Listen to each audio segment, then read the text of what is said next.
PodCastle, episode 884, for Tuesday, the 25th of March, 2025. All the Cuddles with None of the Pain by J.J. Roth. Produced by Pria Wood and Eric Valdes. Rated PG.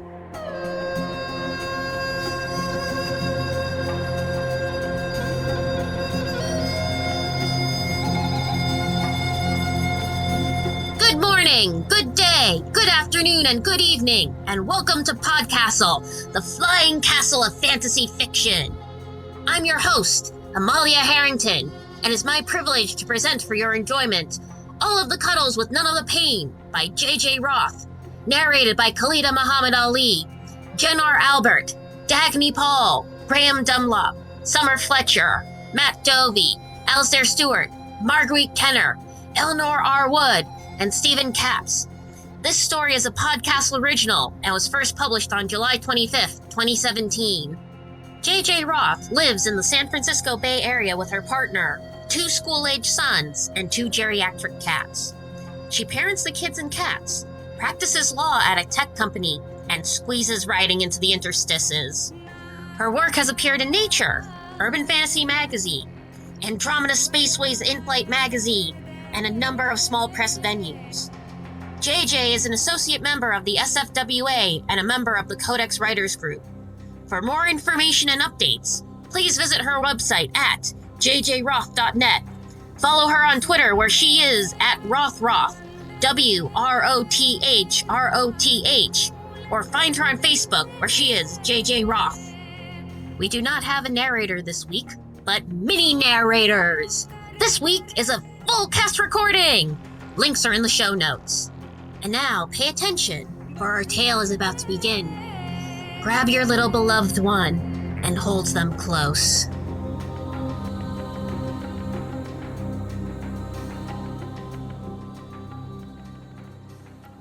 All of the Cuddles with None of the Pain by J.J. Roth.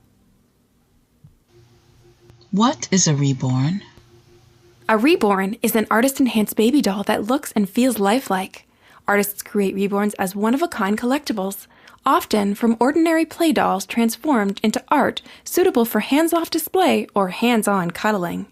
While reasonably durable, reborns are not children's toys. Rough play may damage them. How do the dolls become reborn? An artist repaints each doll with more lifelike skin tone paints, mixed to achieve the actual skin tones of real babies across the racial spectrum. Delicate veins and blue wash undertones give the newborn baby a more realistic appearance. Hair is sewn strand by strand into plastic bald or molded hair-grooved heads through a process called micro-rooting. Glass beads weight the baby's body, head, and limbs for the authentic feel of holding a living infant. Electronic devices can be added that mimic a heartbeat and respiration. Other devices can make the baby warm to the touch or make it emit infant sounds. Magnets can be inserted into the mouth and glued onto an actual baby pacifier, Nuke, Avent, Gerber, etc. When the magnetized pacifier sticks to the magnet in the mouth, the baby appears to be sucking on a binky, just like a real baby. Warning: strong magnets can be harmful to pacemaker wearers and other with medical implants. Why are reborns so expensive? Baby Maker uses only real glass eyes imported from Germany and the best mohair available, aquamarine glass beads from the Czech Republic for weighting, and rare earth magnets for each baby. Art, packing, and shipping supplies also contribute to the cost. Each baby takes a minimum of 3 weeks to create and goes home with its own layette, which includes a 3-piece outfit, sleeper, hat, diapers, and receiving blanket, as well as birth and adoption certificates. Where can I buy a reborn? What sort of person buys a reborn? How lifelike are they? Most reborns are sold through online nurseries such as Baby Maker or at art conventions and fairs. Almost all purchasers of reborns are women, though we do have customers of other sexes and genders. Some customers collect reborns as they would regular dolls. Often, older single women treat reborns as substitutes for the children they cannot have. Some customers who have lost a child or who have become empty nesters find adding a reborn to the family comforting. Cuddling a reborn, like cuddling any baby, causes the release of the hormone oxytocin, which produces a sense of emotional well-being. Reborns are so lifelike they are sometimes mistaken for real babies. A few even have been rescued from parked cars after passers-by called the police. I want a baby so much, I feel as though I have a hole in my heart. But I'm 44, had several miscarriages back when I was married, and now find myself without a partner. I don't have the money to adopt or to pay for artificial insemination through an anonymous donor. I know it's a lot to hope for, but what are the chances my reborn will become real? Think long and hard about what you're asking. Reborns never need diaper changes, feeding, or bathing. They never vomit all over their beds in the middle of the night. You'll never have to endure tantrums, visits to the principal's office, or screams of, "I hate you."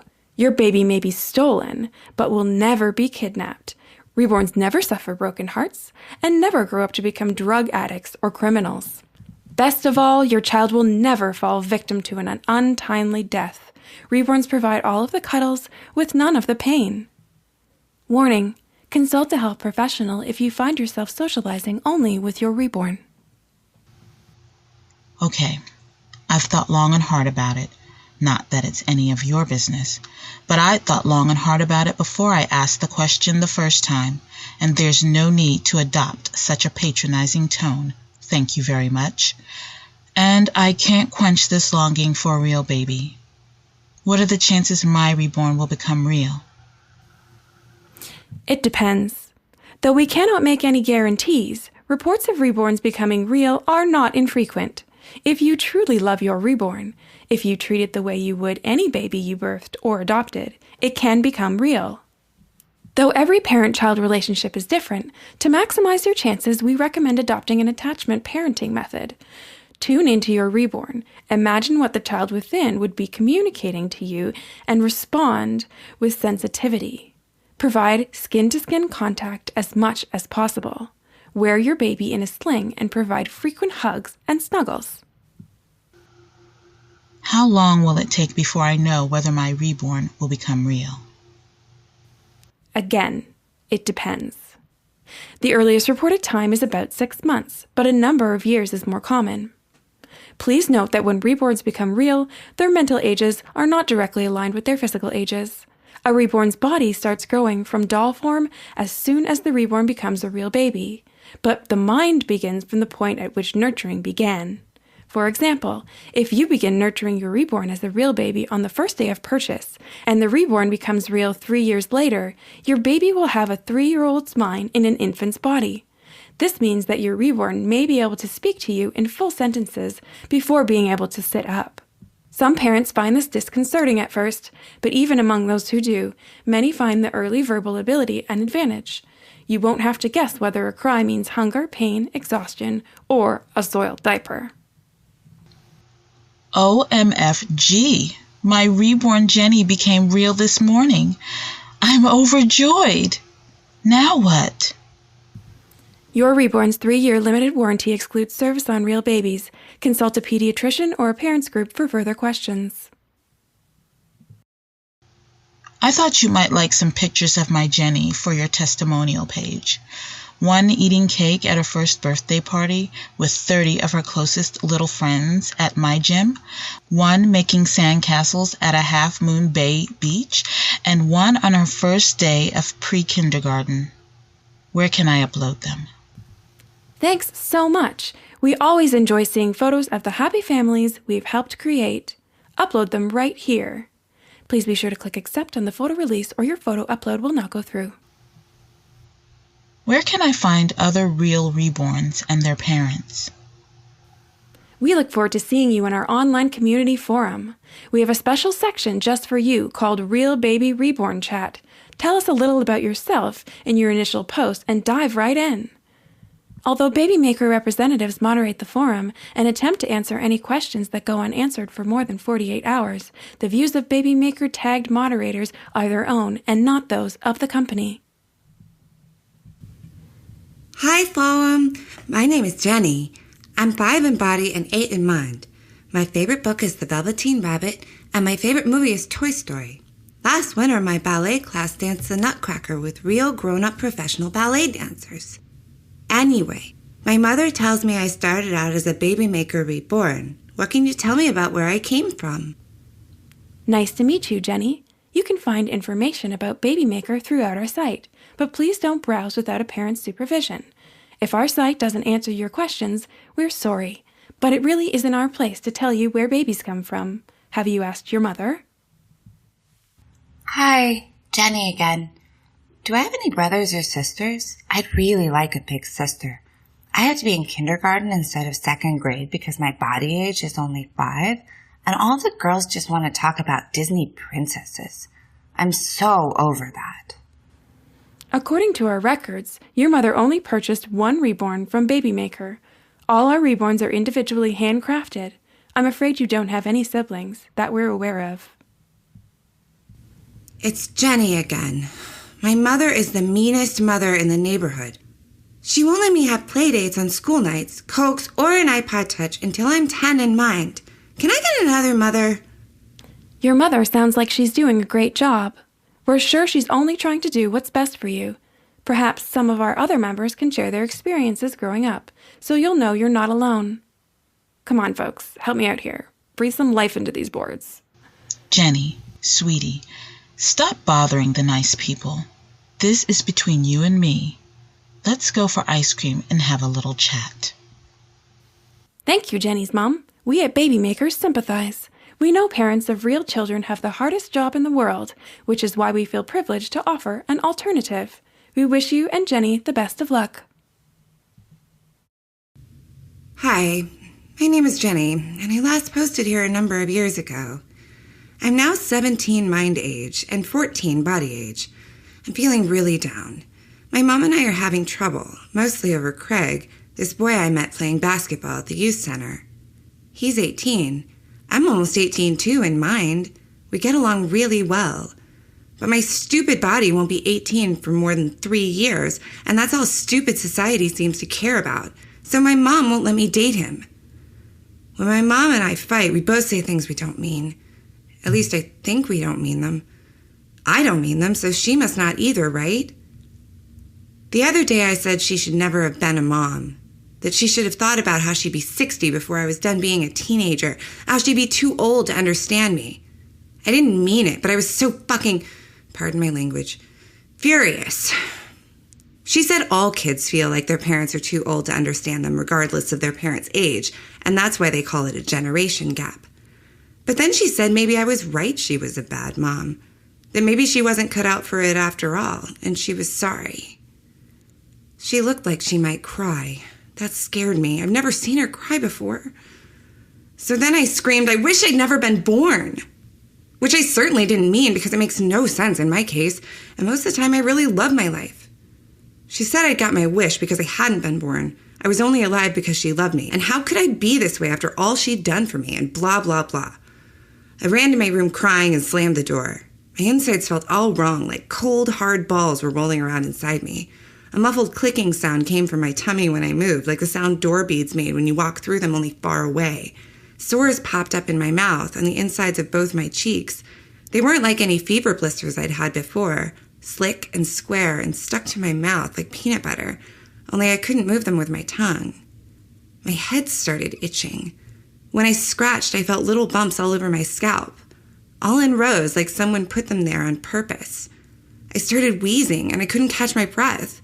My crying went high and thin and didn't sound like my voice. I thought I was going crazy. Later, my mom and I made up, and all the weird feelings went away just like that. But sometimes, now, I feel like she's looking at me differently than she did before that big knockdown drag-out. And then I get some of those strange sensations I felt during the fight, only not as strong. I wish I knew how to make them stop. What should I do? Welcome back, Jenny. It's not unusual for teenagers to have conflicts with their parents, nor is it unusual for teenagers to need some time to get used to the changes in their bodies during puberty, or to struggle with their emergent independent identities. Is there a school counselor or other adults with whom you feel comfortable talking? An aunt or uncle, perhaps? A teacher? Unfortunately, we here at Babymaker are not equipped to offer more than a recommendation that you seek help from an adult that you trust. Please do that, Jenny. Dude, this is major. You need to find someone besides your mum who loves you right away. I am me at Pinocchio 2001, and I'll walk you through what's going on. What's happening to you is something they don't tell you about being a real baby reborn. If you don't take steps to fix it now, things will go from bad to worse. People have died. Really, I mean it. I am me. Pinocchio 2001 is full of shit. He's a well-known troll around here, and he's just trying to scare you. Don't listen to him. But he's right about one thing. It helps to have friends who love you when you're having conflicts at home. Would you be interested in coming to our RBR support group? I'm about your mind and body ages, and I live in San Carlos too. I organize a support group that meets Wednesday evenings at 7:30 in the basement of the First Tongan Methodist Church on Chestnut Street. Mail me if interested. We'd love to have you. Raggedy Ann at iloveyou.com. Post removed by moderators. Post removed by moderators. Note: the moderators have closed this thread to further comment because certain posts violate our community standards and terms of use. Hi, I'm Jenny, and I posted here when I was 14 body age and 17 mind age. Now I'm 22 body age and 25 mind age. First, I want to say how grateful I am. If it hadn't been for this forum, I would not have found Annie or her Real Baby Reborn support group. We have since become best friends, more than friends, really, and the support group and especially Annie have helped me through some dark times. My mom adopted another reborn 4 years ago when I went away to college so she would have someone to keep her company while I was away. This reborn has not become real, and my mom says she's keeping her emotional distance from him as she does not want another real child. She says I broke the mold for her, and all the difficulties we've had over the years are not things she cares to repeat. But I fear she's also keeping her emotional distance from me. My mom and I have always been close despite our differences. Lately, I've been having a recurring dream, and I wake up feeling as though she's shut me out of her heart. I know it's only a dream, but sometimes I have weird symptoms like the ones I mentioned in my last post here. Plus, my skin gets slick like plastic, and all my blemishes fade away, which would be a good thing, except that the other symptoms are more unpleasant. My heart rate slows so much I'm afraid my heart will stop, and I have to remind myself to breathe. I'm so lucky I got into the same college in New York as Annie so we could be together. I'm a senior now. Annie graduated last year, but her job's in the city, so we're living together. She reminds me how loved I am, and things get better, though never quite the same as before all this happened with my mom. Seems like being loved by others can keep real baby reborns going, but something about a parent's love makes us whole. Yesterday, my mom called to say she found a lump in her breast. She said, "I didn't want to tell you until I knew for sure, but I'm going to have surgery, and after that radiation and chemo." She's trying to be optimistic, I can tell, but I'm afraid she's going to die. What happens to real baby reborns when the parent who loved them into being real dies? I mean, if I can feel less real while my mom is alive but doesn't seem to love me like she used to, will I turn back into a doll when she dies? Annie says not to worry, but if it makes me feel better, I should ask here. So I'm asking. Hello again, Jenny. This is a conundrum new to these boards. I'm afraid Babymaker doesn't have any answers. But since we haven't had this question come up before in all the years the company has been in existence, I feel sure you can rest easy that the answer is no. Not gonna lie, it can happen. I personally know 2 real baby reborns who went mannequin after the death of their love-alive parents. One froze up on a park bench and some local artists made an installation out of him, the bench, and some pieces of found scrap metal and spray paint. The other reverted in the middle of a busy street. A car, a Highlander hybrid if I remember right, in any case big car, ran her over, and the guy who hit her peeled her off his bumper and tossed her into a dumpster behind a Mexican restaurant. It was on the news. A busboy thought they'd found a body and called the police. But everyone laughed because it was only a mannequin. No, assholes, it was Hannah. I'm going to keep saying this any chance I get. You got to find other sources of love. This is a key to the long-term survival of any real baby reborn, even with other people who love you. Once your love of a live parent is gone, things won't be the same. You'll always feel just a little off. That's my experience anyway, and my mum's been dead for 5 years. IM me if you want more info at Pinot01. As if we can't tell that Pinot01 is a sock puppet for Pinocchio 2001. Still, he makes a good point. There's nothing like the unconditional love of a parent for a child, and once your parent dies, you'll feel that loss forever. But not all of us are lucky enough to have been loved unconditionally, and we muddle through somehow. Remember, I love you. Not the same as your mom's love, but I promise it will keep you from turning unreal. Yours always, Annie. My dear Jenny, I am so sorry to have caused you this worry. I will try hard not to die. Please know that I do love you very, very much. Mom. Strength and comfort to you and your family, Jenny. Carol.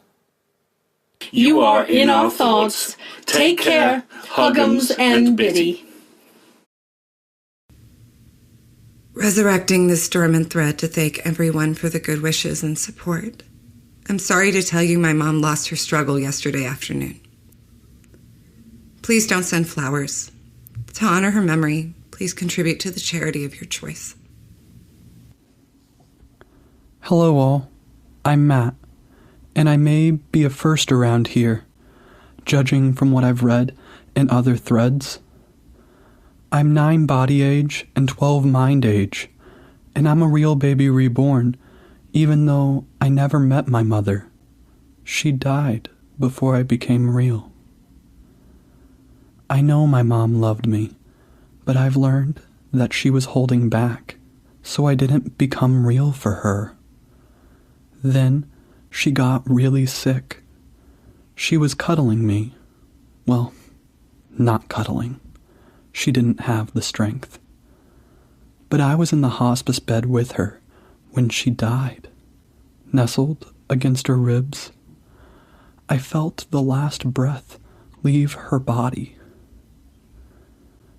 Then the instruments started to beep, and nurses came in and put me on a table across the room behind 2 large bouquets of flowers where I couldn't see what was happening. My mom's body had warmed me, and in the open air, I got cold, icy cold. I will never forget that chill. I remember all this as part of my nurturing, though I didn't become real until a few years later. After a while, my sister, Jenny, and her wife Annie packed up our mom's things, all the roses and orchids, the cards, the stuffed bunnies and bears, and the mylar heart-shaped balloons that people had sent to brighten Mom's room. Jenny picked me up and started to cry. I wasn't sure why, but I was sad I made her sadder when our mom had just died. Jenny and Annie kept me on an old wooden rocking chair in the corner of their bedroom. They cuddled me every now and then, but they forgot about me for long stretches. I wanted so much to talk to them, to let them know how much I missed Mom and how I wanted to be loved.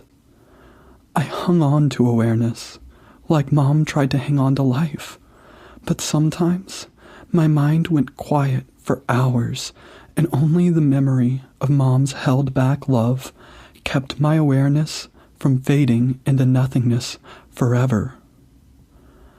Then one day, I heard Jenny say to Annie, "Do you remember being aware, but not real, during your nurturing? I wonder what it was like for Matt. Never being loved quite enough? Poor little guy. He never had a chance." After that, Jenny held me a lot more. Annie cuddled me too. They even bought me a crib and sang me to sleep each night. They snuggled with me and spoke to me, and I could tell I had a calming influence on Jenny. Jenny's heart beat against my glass-filled chest, and her cheek nuzzled my head, and I knew she loved me as much as any sister ever loved a brother. About 5 months later, I opened my eyes one morning to find my crib sheet wet against my skin. Skin. I had skin. Apparently I had kidneys too. I called out, "Jenny, Annie, please help me. I pee-peed in my bed." And they both came running, Jenny laughing, Annie crying, both of them giving off rays of light and warmth like little suns. Well, that's probably more than the FAQ meant when it said tell a little about yourself. Here's my question. My sister and Annie are thinking about having a baby. I mean, the biological way, through a sperm donor. I'm feeling weird about it. Even though I'm Jenny's brother, she's been like a mom to me too. I'm worried that they'll love the baby way more than me, and I'll go mannequin. Anyone have any experience with this? Welcome, Matt. Alex here. I'm a new Baby Maker employee, but I'm also a real baby reborn. My mum got married after I became real, and later had a baby with her husband. Like you, I was worried they'd love the new baby more than me. My mum laughed when I admitted my fear. She grew up with 2 brothers and a sister, and she said all kids worry about whether they'll still be loved when a new baby arrives, even if they aren't reborns. And I'll always remember the next thing she said. Sometimes it may feel like the new baby gets more love, but it won't be true. I'll tell you 3 things that are true, though. The universe can hold an infinite amount of love. The amount of love in the universe grows whenever you love or are loved. And there's more love to go around for everyone once a new baby arrives. So far, she's been right. Of course, your mileage may vary.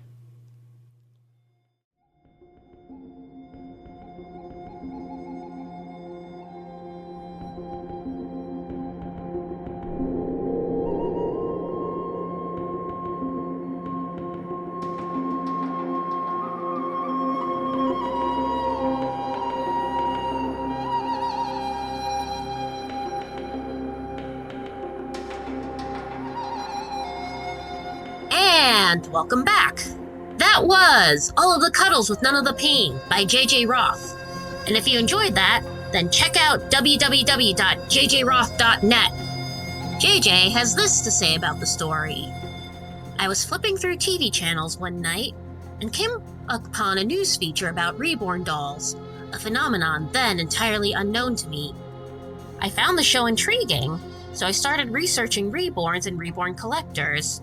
Around the same time, I had an exercise due in an online writing class. Students were asked to play with form on both structural and sentence level scale, beginning in a clinical instructional tone and moving into a more intimate and conversational one. A fictional reborn sales company, reborn parent, and her reborn daughter all showed up in my exercise, which went on to become a full-blown story about the power of love. It's also a homage to the living toy fantasy trope and a satirical jab at e-commerce FAQs and online product support. Thank you, JJ Roth. This story hit me in the feels. While I'm not a reborn collector, anyone who's known me for over 5 minutes knows I'm a massive doll nerd. You can't interact with a doll you enjoy without forming a bond with them. Who's to say that bond isn't one-sided? It's always nice to find someone who understands. It's even better when there's enough of you to form a supportive community.